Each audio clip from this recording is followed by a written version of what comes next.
webinar in CoCabe Cafe. Si se puede, it's a series of webinars that we do every 6 to 8 weeks, and we're very excited to have you here tonight. So I'm going to introduce to you our two wonderful presenters that we have here with us today. And I think I forgot to introduce myself. I apologize. I'm Valeria Fraga Rodriguez. I serve on the board, and I'm very proud to put these webinars together with my colleagues. So here we go. We're going to start with Vanessa.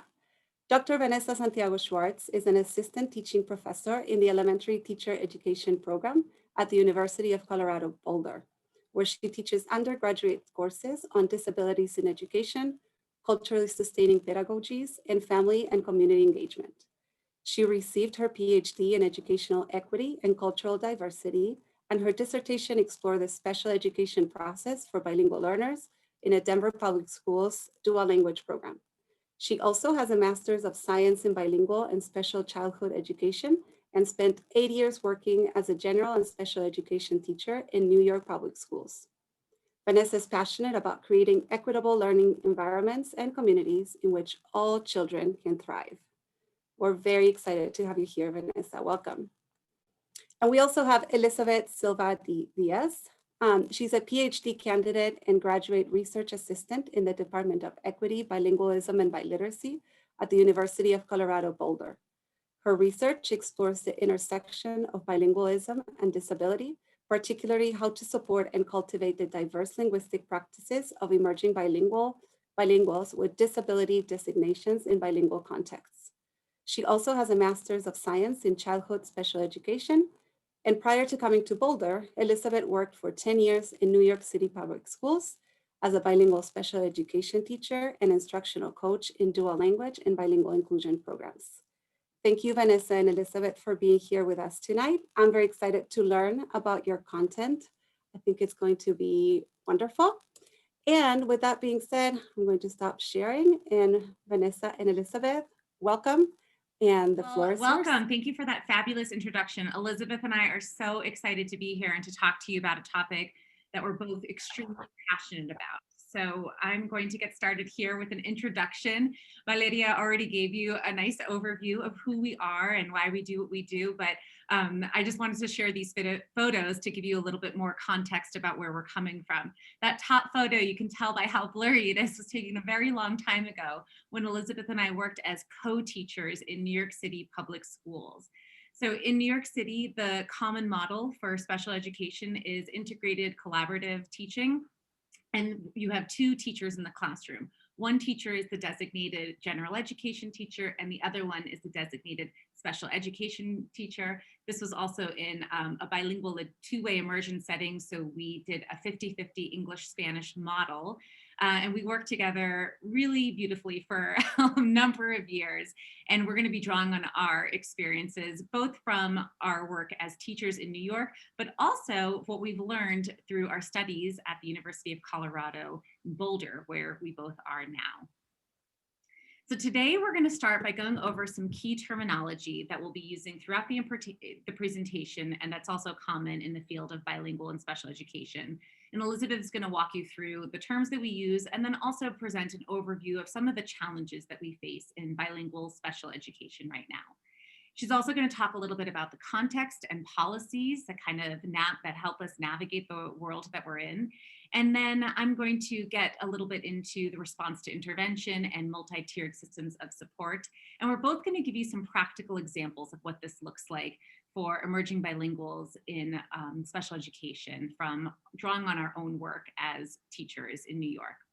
And then I'm going to dive a little bit deeper in what inclusive, culturally sustaining pedagogies for emerging bilinguals looks like. And then we'll end with those questions. And we gave you some prompts to consider for the cafe portion of this workshop. So without further ado, I'll pass it over to Elizabeth.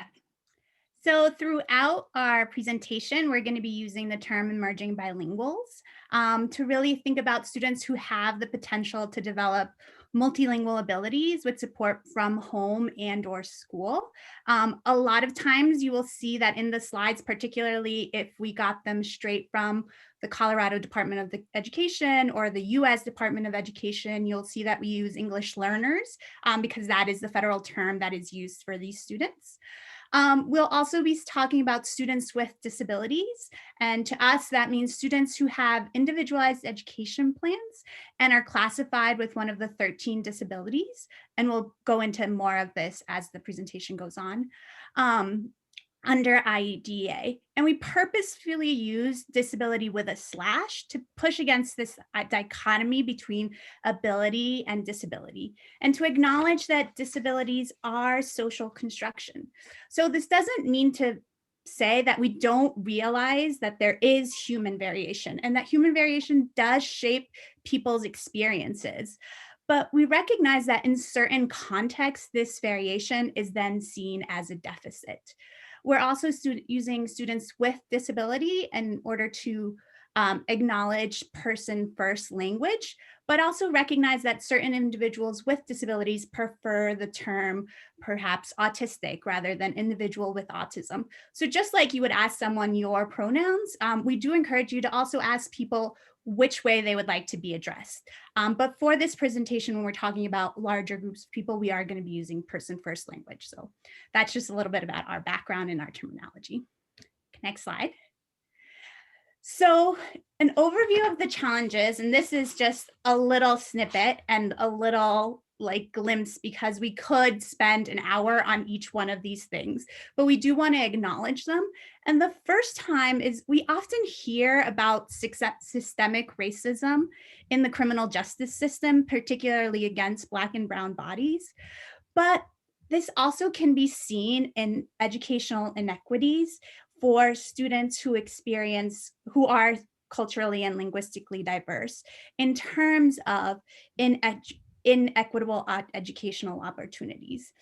And it's important to remember the paradox of both special education and bilingual education and its history, right? For example, special education was created on the one hand to support students and address their specific learning needs. But at the same time, particularly when special education was first put in place, it was used to segregate Black and brown students from their white monolingual peers. And so that history does need to be acknowledged. The inequitable educational opportunities for students from certain culturally and linguistically diverse backgrounds, this holds especially true for students with disability designations. And we often see it in terms of the types of fundings that schools receive, and certain schools receiving more funding and other schools receiving less funding. There's also really little consensus on the appropriate tools for assessment and ideal practices for students. We simply just don't have the right assessment tools. And we have come a long way, but we are still really using monolingual assessments, even if they are available in multiple languages. So let's say we have an assessment available in Spanish. That assessment tends to be normed on students that speak Spanish and are monolingual Spanish speakers, not necessarily bilingual students and the types of bilingual students we have. We also tend to only really have bilingual assessments in English and Spanish. And we know, and I'm sure you know as educators, that we have a wide range of languages spoken in our classrooms. In the note catcher, you'll see a link to an article by Diaz and colleagues, which was published in 2015. And they did a really interesting study on the Woodcock-Munoz Language Revised Survey. And this instrument is often used in special education when students, as part of the diagnostic assessments that are used, or as part of the assessment, the battery of assessments that are used for students. And what they found was that even though this assessment is available in English and Spanish, they really wanted to take a look and see if children that came from different ethnicities, such as being Mexican or Cuban or Puerto Rican, and their Spanish really affected the way that they performed. And they found that some items on the English subtest displayed statistically and practically significantly differences for students because of their membership in these different ethnic groups. So we really want to think about assessments and think, are they normed on the population of students? This is not to say that we shouldn't use them, but it should just be one snapshot. And then of course, there's the disproportionate representation of students who are who have disabilities and are English language learners. And there's both an overrepresentation. At times we see that there are many more kids that are emerging bilinguals who are given a disability label. And there are other times we see an underrepresentation where kids that should also have a disability designation aren't given one. What we tend to see nationally is that younger students tend to be underrepresented, and as kids get into older grades, they tend to be overrepresented. But there is a whole complex, it's very hard to pinpoint just one reason for this. And it can also vary not just by the country, but by the state, by the school, and by the district. And so just having these things in the back of our minds. Next slide. Vanessa, was there anything you wanted to add? Okay.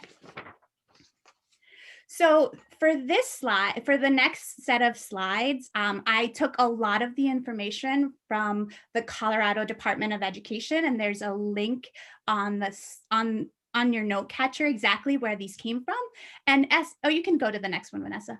And ESSA, actually, the Every Student Succeeds Act requires states to disseminate information. So you can go in and look, and the states have, particularly for Colorado and the context, it's really important for you to understand the context. So that's just a great resource to have. So this is a snapshot from the October count in 2018, 2019. And first I'm going to put a little context in Colorado, just in terms of who are EBs in Colorado, and also who are students with disabilities, and then who are students with disabilities who are both EBs. So in Colorado, we have about 877,000 students, and 14% of those students are English language learners. Next slide, please. And English language learners are located throughout the state, with 157 districts having at least one English language learner enrolled. 21 districts had more than 1,000 K-12 English learners enrolled at the time of this snapshot. And with the top 10 districts having enrolled at least 3,000. And you can see here, these are the districts with the highest numbers, and they include Denver County, Adams Arapahoe 28J, which is also more commonly known as Aurora Public Schools, Adams 12 5-star, and Jefferson County. And if you go to the next slide, Vanessa, we also have districts with the highest percentages of emerging bilinguals. So you could have a district, and in Colorado, there are a lot of districts that are quite small, right? They might only have 900 students, right? But there might be a percentage of those that are really high in terms of who their EBs are. So Adams County 14 has the highest percentage of emerging bilinguals at 49.2%, followed by Aurora Public Schools at 41.1%, which is Adams Arapahoe 28J. And we've also had counties, like more rural counties, for example, and I'm just more familiar with Eagle County, which is in the top 10 of the highest percentage, that over the past 10 and 15 years have had an increase in emerging bilinguals. And all of this also plays into figuring out if the emerging bilingual that you have might also have a disability, and really knowing the students that you have in front of you. What else did I want to say about this? That's it. And one important thing to remember also is that 4 of those, you can go to the next slide, Vanessa. That 4 of those districts that were either in the top 10 highest percentage or the top 10 highest number of them are under consent decrees or settlement agreements or resolutions with either the Office for Civil Rights or the Department of Justice due to educational opportunities cases, and either failing to meet the needs of their emerging bilinguals or discrimination based on race, ethnicity, and the Spanish language. So for example, and I've put them in date order, like the most recent ones, Adams 12 5-star in 2018 was in the second out-of-court settlement agreement with the Department of Justice to bring the district's English language learner program into compliance. And this was actually following a 2010 agreement. Westminster Public Schools also in 2018 have an out-of-court settlement agreement with the Department of Justice to ensure that EL students receive the support they need to succeed in the district's educational program. Denver County 1 or Denver Public Schools in 2012 updated their consent decree between the Department of Justice, the Congress of Hispanic Educators, and Denver Public Schools. And this decree requires the district to implement comprehensive measures to ensure that ELs have equal opportunities to succeed academically in the district and to make appropriate language services available for EL students who face unique challenges, including refugee students and students with disabilities. And Adams County 14 in 2014 is in a resolution agreement with the Office for Civil Rights after an investigation found the district guilty of harassment and discrimination against Spanish-speaking individuals. And it's just important to know our history, right? It means that these districts are putting in place plans to really support our emerging bilingual students. And if you work in one of these districts, it's important for you to be familiar with that. So you can actually go to the justice.gov/CRT/educational opportunities. I think I forgot to put this link in your note catcher, and read up about the history of your district, or perhaps you were a teacher during this time. But it's important to keep that because all of these things together bring to life why disproportionality happens. So if you could go to the next slide, V. So now that we've taken a look at EBs in Colorado, I'm going to shift a little bit to talk about students with special needs in Colorado. So of all the students in Colorado, about 14% of them are EBs, and about 10% of them are students with disabilities. And if you can go to the next slide. And then of those students with disabilities in Colorado, about 17% of them are English language learners, okay? Which is higher than about the 14% of the overall students. If you could go to the next slide. Most students in Colorado have the disability label of specific learning disability or speech and language impairment. So specific learning disability, I'll talk a little bit more about what that means in a few slides, but it's about 45%, and then speech and language impairment is about 13%. And you can see that other disability categories are much smaller in comparison. And in the next slide, and this one I really think is important because as we can see, around 76% of students with disabilities are inside the regular education class 80% or more of the day. So this idea that, oh, I'm not a special ed teacher, I don't really have to know that much, really we need to demystify and push against that, because students with disabilities are in our classrooms, as we can see, at least 80% of the time. And really today we're going to be talking about strategies to really support our students in that, even if they are not, you know, quote unquote, our students, because I'm not the special education teacher. So now that I've talked a little bit about the Colorado context in terms and numbers in terms of EBs and students with disabilities, and then students that are the overlap, right, that are EBs and also have disability labels, I'm going to talk very briefly about the laws that support these students. So in 1975, we signed into law that individuals with, well, it wasn't called that in 1975. I just got lost. 1 second. Now it's called the Individuals with Disabilities. Thank you, Vanessa. Yes.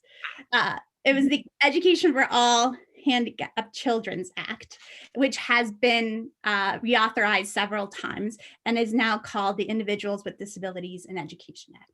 And we want to highlight 3 principles in particular. The first one is that zero reject rule, which means that all students, regardless of their disability or their ability, are going to participate in public education. Because really prior to 1975, students with disabilities did not form part of public schools, and there wasn't an expectation that they should be part of public schools. And that goes along with the free and appropriate public education. That all students, no matter what their disability might be, should be educated. And in addition to that, that students should participate in school with their able body or typically developing students as much as possible, which is called the least restrictive setting. Which I feel sometimes can be a little confusing, this idea of the least restrictive setting, but really what we want is for students to be with their peers for as much as possible. And then the other law that also supports students with disabilities is that Every Student Succeeds Act. And ESSA, once it was signed into, I'm so sorry, I don't know if you can hear my 14-month-old crying, which is why I'm a little distracted. I apologize. The Every Student Succeeds Act in 2015 also put in place certain provisions to really address both EBs and students with disabilities. States must annually assess the English language proficiency of emerging bilinguals. They must also provide reasonable accommodations for them on state assessments. They need to develop new accountability systems that include long-term goals and measures of progress for EBs. And there really is a greater focus for all teachers to address the needs of all students within their classrooms. Because prior to this, really, states had a lot of, there was a lot of freedom as to how states looked at EBs. And there was one other thing that we wanted to touch upon, and Vanessa will go into depth more about response to intervention in the following slides, but really response to intervention came about to really address the disproportionality that we were seeing in special education. And it didn't come into practice until the reauthorization of IDA in 2004. And with response to intervention, instead of using an IQ discrepancy in order for students to be given a disability designation, we have put into place this idea that we're going to look at students across interventions and across what is happening in their classroom to see if they might qualify for special education. So it really, Vanessa will talk more in detail about that in a few slides, but this is where it comes into being part of the law. In the next slide. Another really important piece to keep in mind as an educator is the individualized education plan for your students that have disability designations. And it's both a process and a document. And the parts of it are the current levels of educational performance, measurable goals and measurable objectives or benchmarks, any special education and related services, the extent of participation with students that don't have disabilities, a statement of how the child's progress will be measured and how parents will be informed of that progress, the extent of modification or participation in state and district-wide tests, the dates and location of services to be provided, and any transition services. And really, it's quite special because the history of Colorado in terms of IEPs really got brought back to the forefront with the Douglas County and Andrew Supreme Court case that was decided in, I believe it was 2017, because that really changed the way that IEPs are being thought about, right? Before, it was this idea of the minimal standard. What can students do minimally? but the court's ruling really challenges to think of like appropriately ambitious goals for our students so that they are meeting the academic goals that we want our students not just to reach the minimum, but to succeed within the different barriers that maybe that their disability might impose. So if you could go to the next slide, V. And now I'm going to zoom out a little bit in terms of where we are with EBs and EBs with disabilities as a nation. And so there are over 5 million EBs enrolled in K-12 schools, which is about 10% of the population of K-12 students. And if you could go to the next slide. And as you can see, most EBs are given the disability of specific learning disability. So you see the 48% of that nationwide. So of students with disabilities who are EBs, 48% of them have are given the disability label of specific learning disability, followed by, you can go to the next slide, Vanessa, followed by speech or language impairment. But these are the 13 different disability categories that students can have or can be given once their IEP is developed. And we really are going to focus on specific learning disability or speech and language impairment. And if you could go to the next slide, V. And we wanted to highlight their definition. So specific learning disability is a disorder in one or more of the basic psychological processes involved in understanding or in using language, spoken or written, that may manifest itself in the imperfect ability to listen, think, speak, read, write well, or to do mathematical calculations. And this can include dyslexia, dysgraphia, dyscalculia, auditory processing disorder, and nonverbal learning disability.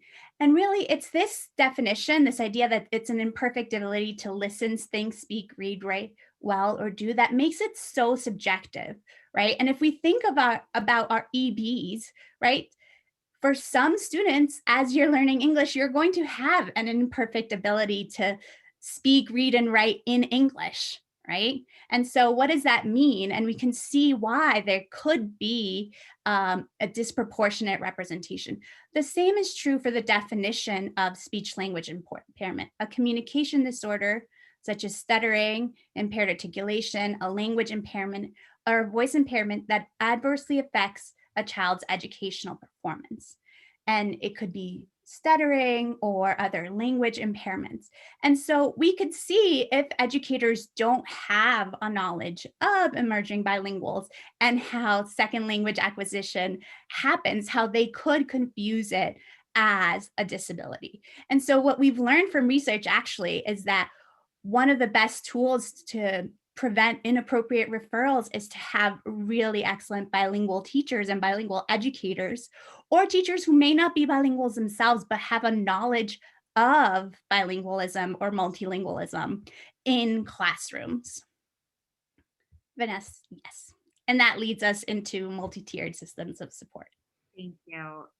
Yeah, so like Elizabeth said, a lot of these challenges can be addressed or hopefully will be addressed through a sound implementation of multi-tiered systems of support. So multi-tiered systems of support is a broader umbrella term used to, and which includes response to intervention and positive behavior intervention supports. But we know that oftentimes in Colorado, especially, we hear RTI and MTSS used interchangeably. But I just want to highlight that we're focusing on response to intervention and the instructional supports that we can provide through this model. So response to intervention in this tiered system of support, there are 3 tiers. The first tier, tier 1, that's our general education setting. And I know a lot of you are general education teachers who have students with IEPs, but this is where our students hopefully are spending most of their time, most of their day. And as Elizabeth showed, this is the case for most of our EBs with disabilities. But we want that instruction to be high quality, appropriate for the given population, and for there to be regular process monitoring. With this high quality instruction, For some students, they're going to need something extra, something additional. And so that brings us to tier 2. The student who's receiving tier 2 still might not have an IEP, still could be in the general education setting for most of the day, if not all of the day, but will have additional supports like small group interventions, more intensive and targeted support. That could be from the general education teacher. It could be from a special education teacher or an interventionist. It can be in the classroom or out of the classroom. But the idea is that we've identified something specific that a kid might be struggling with or needs support with, and we're going to provide really targeted instruction to address that need. And we're going to progress monitor and see if that's enough to have the student be successful. If it's not successful, then we might suggest tier 3 interventions. And those are intensive interventions. They can also be administered in small groups, or they can be one-on-one, but this is where we see our students receiving special education. And again, students might be pulled out for those special education services, but what Elizabeth and I really advocated for when we were teachers was push-in models and having a special education teacher work very closely with the general education teacher and administer interventions in the classroom setting. That helps collaboration amongst the teachers. That helps have there be more consistency with what the students are learning in their general education setting. And it also destigmatizes what is often a very challenging experience for students to be pulled out of their general education classroom. I do want to emphasize, but that there is never one size fits all models for this. There are some cases where students really do benefit from having that protective space outside of their general ed setting. So I don't mean to say that students should never be pulled out, but I do want to emphasize how amazing and beneficial it can be when the special education teacher works closely with the general education teacher and can provide services within the general education setting. So like I said earlier, this falls under the umbrella of MTSS, but we understand that the terms are used interchangeably often in Colorado. So Elizabeth and I are each going to share some examples of what RTI looks like for emerging bilinguals who could benefit from some extra support. And we draw on our experiences from New York City Public Schools, a 3rd grade classroom where we had 24 students. Both of us were teachers. 10 of our students had IEPs, and we taught half-time in English and half-time in Spanish. And what the model, the co-teaching model, allows for is really close collaboration, but also for students to have a sense that everybody has access to 2 teachers. There was no idea that one group was my group and one group was Elizabeth's group. Sometimes I would lead the whole group instruction for math. Sometimes Elizabeth would, and then sometimes I would pull small groups. The students didn't necessarily know who had IEPs and who didn't. In fact, when we had student teachers come to our classroom, sometimes we would ask if they had any ideas of who our students with IEPs were, and they often couldn't tell because of this collaborative model that we had. We know that this is not the norm in Colorado, but we still encourage teachers to think how they can collaborate amongst different settings to offer this type of support for their students. So we're going to focus on a student. We have a student named Dana. She was an emerging bilingual student from a predominantly Spanish-speaking home. She, as a 3rd grader, was decoding at a 1st grade level in both languages, but she had really strong reading comprehension. She had strong verbal skills in both of her languages. Her handwriting and organization of writing her ideas, that was a challenge for her. She was able to participate in math and really relied on counters and number charts to aid with addition and subtraction of 1-digit numbers. So right away, one thing I want to point out about this language is our goal to provide asset-based languages as we're describing our student. So rather than seeing her from a deficit perspective and focusing on what she can't do, she can't decode, she can't add, I'm noting what she can do. And I'm noting what she can do with the appropriate supports that we provided for her, the appropriate scaffold. And that is something that we encourage all of our teachers to do when working with all students, but especially those who might have a special education label. So what does response to intervention look like for an emerging bilingual with a diagnosed disability like Dana? So in tier 1, in that general education dual language setting, what did we do? Both of us did this. We would preview vocabulary and high frequency words before reading a book together. We provided graphic organizers to the whole class for writing activities, giving them choice and recognizing that several students, not just Dana, not just students with IEPs, benefited from these scaffolds. We had really intentional reading groups that were different in English and Spanish, and that way we could target the type of intervention that we wanted to for students like Dana, who perhaps needed more support with decoding, but had really strong reading comprehension skills. We had small groups for our math activities too. And again, because there were two of us, maybe one of us would pull a small group and preview an activity before whole classroom instruction. We always had manipulatives available during math. And when I think of teaching during the time of COVID, my heart goes out to those of you who do not have access to this type of support, because it is such a gift for students to be able to use manipulatives to solve their math problems. And I'm just thinking of you. I know that must be a challenge. And we would also give lots of different strategies for solving math problems, recognizing that with Common Core, there are ways of solving math problems that are really new for us as teachers, and were especially new for Dana's mother, who was attempting to help her with her math homework at home. So we gave lots of different ways to get to the same answer, and that helped deepen number sense. So all of this took place in that general education setting. Other students besides Dana benefited from these scaffolds as well. For a more targeted intervention for a student like Dana or others who maybe weren't progressing with all those things that we were doing in that general education setting, we had a reading specialist who worked with Dana and other students at similar reading levels, and she did pull those students out of the room twice a week for targeted decoding strategy. She had a quieter space. She felt like it was really targeted, 20 or 30 minutes twice a week, focusing on decoding. She also had one-on-one support from one of us or from a special education teacher. This sometimes included scribing. She was very, very smart and had lots of brilliant ideas, but the act of writing was really challenging for her. So there were some times where we just really wanted to get her ideas out on paper. So one of us would sit with her and let her talk through her ideas, and we would write it down for her. We had an occupational therapist who was working with Dana, and she suggested that a pencil grip be used to help her with her writing. So we didn't just throw a pencil grip at her and say, good luck. The occupational therapist helped us and taught us what we could do to support Dana in the classroom with the particular pencil grip. We also modified word problems and had lots of visual aids, and I'm going to show you an example of what that looks like in a little bit. For her tier 3 interventions, she had an IEP that was created specifically for her with very targeted learning goals for the year. She had daily support in reading, writing, and math activities based on what her IEP said that she was entitled to receive. And then those related services like the occupational therapist, the speech therapist, those were one-on-one intervention services that she also had because she had an IEP. So the thing to highlight here is just because Dana was receiving these tier 3 interventions does not mean that Elizabeth and I forgot about anything in that tier 1.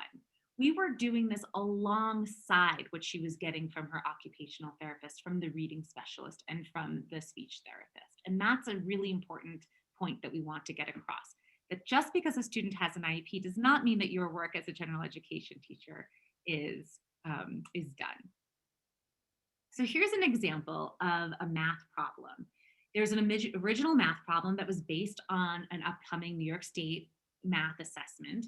And it said, Juan's father gave him 1 quarter, 2 dimes, and a nickel. How much more money does he need to get to $1?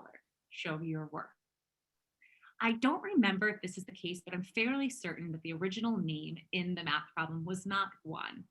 But in an attempt to make our math culturally relevant to our students, we often used the students' names in our math problem to incite excitement in them, to make themselves feel seen in math. And I'm going to talk more about culturally and linguistically sustaining practices later, but this is just one small thing that can really be powerful for students. So for someone like Dana and other peers who that's a lot of information to process at once, we would break down the problem and give her some more scaffolds in order to remind her of what a penny and a nickel and a dime are. We have these visuals here. We have their value there. And this is the type of thing when you're collaborating becomes so much easier because one of us could do it and share it with all the teachers at the grade level. And once you do it once, you can just copy and paste it from a Word document. But this type of thing was shared amongst, 6 different teachers, but only one teacher did it. So just another plug for collaboration. And then we broke the problem down for Dana. Part A, how much money does he have? And then the part B was how much more does he need? For another student, I might break it down even more. It's the same math skills, it's the same content, but I'm differentiating the process in order that it takes in order to get to that math problem, to get to the answer. And this is another one of our favorite examples. And I know Valeria and Liliana and Paulina have probably already seen this before, but this is a book that we read called Rainbow Crow. And we read it in an effort to tie in our social studies curriculum to reading assessments that were coming up. So this book is originates from the Haudenosaunee, the people of the Longhouse, the Iroquois nations, who were the first people to live in the land we now call New York. So again, in our effort to really provide a multicultural lens to our curriculum and also to tie in social studies, when we were preparing students for the types of questions they would see on reading assessments, we also wanted there to be overlap with what they were seeing in the other content areas. So we chose this book in particular to focus on. So the objective of the overall lesson is to describe how the main character changed throughout the story. Very common reading assessment problem that maybe you've seen in your own settings as well. So what we did, and I mentioned this before, we did this in Tier 1 for all our students, is we previewed the vocabulary. We previewed the vocabulary that students would need to know in order to understand the story. So not 100 words, but we picked out 3 to 4 to 5 words per lesson, and we gave them the context from the book, we gave them a picture, and then we walked through what it meant with them. And students had access to this. We had one on the board, and they had their own copy of this. And then we modified the text. And again, if you are working on your own as a general education teacher or a special education teacher with 30, 40, 50 kids on your caseload, doing things like this can feel so overwhelming, but because we worked as a team, we delegated and one of us was able to scan some photos and modify the text. So we modified the text. We didn't water it down. The story is still there. Some of that vocabulary is still there, but we made it more accessible for students like Dana, who were decoding at a lower grade level and who were overwhelmed by large amounts of text at once. And then we provided scaffolds, writing scaffolds. So we started, what was Rainbow Crow like at the beginning of the story? Use words from the question and explain your answer. And again, this is a test preppy type thing, which is why it might look very formulaic, but we were preparing students for the upcoming test. So Elizabeth has a few more examples, and then we're hoping to just touch base quickly on some more culturally sustaining practices that you might try in your classroom. Sorry, I didn't realize I was muted. I'm going to quickly share. So Vanessa shared when we, modified a text. But what if you are doing a whole class read aloud? And this is one strategy that we found really beneficial for us. So this is a book called Out of My Mind by Sharon Draper. It is about a girl who has cerebral palsy and is integrated into a classroom. And so really making spaces to talk about disability and including that in the text that you select for your class. So there's that plug. So this is a thick book. And we were reading this with 4th and 5th graders as a read aloud. And so the strategy that we use is called draw talk map. So if you could go to the next slide, V.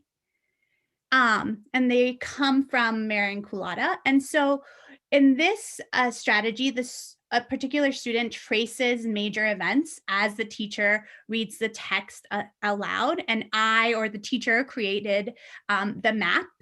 And as I read aloud, the student would trace the events. And this really helped students that might have had auditory processing difficulties, or also students that needed help remembering what was happening in the story across time. And as this strategy happened, we let it go, meaning that we gave students more ownership over the strategy. So if you go to the next slide, you can see, well, this is just an example of it all filled out, and we would keep the charts and kids would be able to reference it if they needed to remember what happened in the previous chapter, just in this visual image. And it really helped kids that maybe processing text was harder, but also it also helped our EBs without disabilities, remember? And it also helped kids that did not have an emerging bilingual label as it. And then in the next slide, we will show you, then we gave copies of the chapters to students and they got to decide which things to outline. And then as we read it out loud, the students themselves would trace it, or they would give it to their partner to trace these story maps. So this is a way of creating a universally accessible strategies for your whole class that didn't require too much prep work in terms of modifying the text. So we kept the text the same this time, but then modified our scaffolds to support students' understanding of the text. And then these are just some other pictures of the students working with them.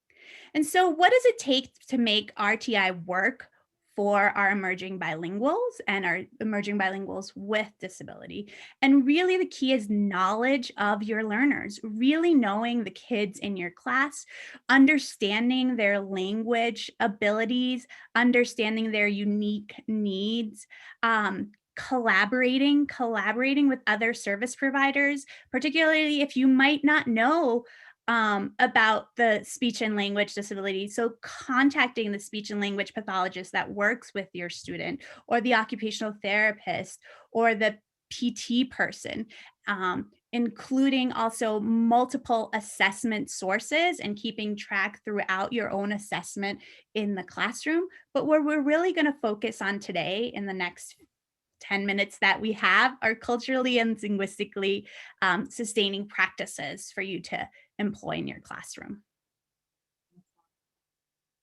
Katie. Okay, so like Elizabeth said, that's what we're going to focus on, and in particular ones that you can do in your general education setting. One other piece about collaboration that it's such a good example of what the possibilities, although again, during COVID, it's not a possibility if you're doing in-person learning, is we collaborated with the other grade level team members and for our reading groups. So even though we were split across different classrooms with the other fourth grade teacher, who was also a dual language teacher, if there were students who had similar needs, our book groups spanned across both classrooms. And we did it at the same time every day so that kids could shift between the two classrooms and work with just more than one teacher. And that also can be really beneficial because students often benefit from getting instruction from more than just their classroom teacher when possible. So let's talk about what this culturally sustaining and linguistically sustaining practices, what these look like in our tier 1 setting. In order for response to intervention to work, the instruction really has to be instruction that's been shown to be effective for the population of students that is in your classroom. So some examples of things that make instruction culturally and linguistically sustaining is that it's student-centered and that it reflects students' lived experiences, that it's relevant to what's going on in their lives. This type of instruction acknowledges and responds to and celebrates cultures. So even if you have students who might seem like they share one type of cultural identity, we want to celebrate lots of different cultures beyond the ones that are represented in the classroom, bring in diverse perspectives and stories, and know that even if students share one demographic, their cultural identity will really range depending on their unique backgrounds and stories. We also recognize the importance of including students' cultural references in all aspects of learning. This is not just an add-on. This is not just like a little something we can do extra. It is embedded in everything that we do. And that we recognize that learning to read and write in a second language or additional language, it is in some ways similar to learning to read in first language, but also unique. So it's not like we can just, if we're teaching in a bilingual setting, we can't just translate what we do from English to Spanish. It has to be unique to the way our students learn in the target language. And we also bring an understanding of what students are able to do in both languages, and we make sure that that diverse cultural representation is there. When we think of the linguistically sustaining aspects, we want to include language objectives in all our lessons in addition to our content objectives. We want to think about purposeful dialogue and have our students have lots of opportunities to use the academic language that they're asked to engage in. So some of those language supports that we might provide for our students in this tier 1 setting would be instruction in the home language, if appropriate, and then ESL supports to really intentionally develop vocabulary, really teach it explicitly, to have these scaffolded storytelling lessons, to have language that we use repeatedly, and to have routines. It takes students multiple times, lots of exposure to the same thing, and to really build in those times for students to use language and to be very, very explicit. We cannot ask students to do something if we have not shown them how to do it. So just a few books. I know we're low on time, so I'm going to blow through this pretty quickly, but a lot of these are on your handout. But in order to support this, if you teach literacy, or even if you don't, one idea is to bring in critical fiction. So one thing just to keep in mind is that the vast majority of children's books often feature white, English-speaking, cisgendered, able-bodied people. So we want to bring in more stories, more representation, so that our students see themselves in book, but also know that there is a world beyond their classroom and their community.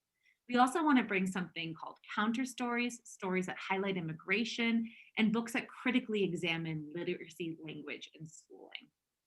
So some examples of those critical fictions are a type of books or fictions that speak about political, social, and cultural experiences of authors in the communities they represent.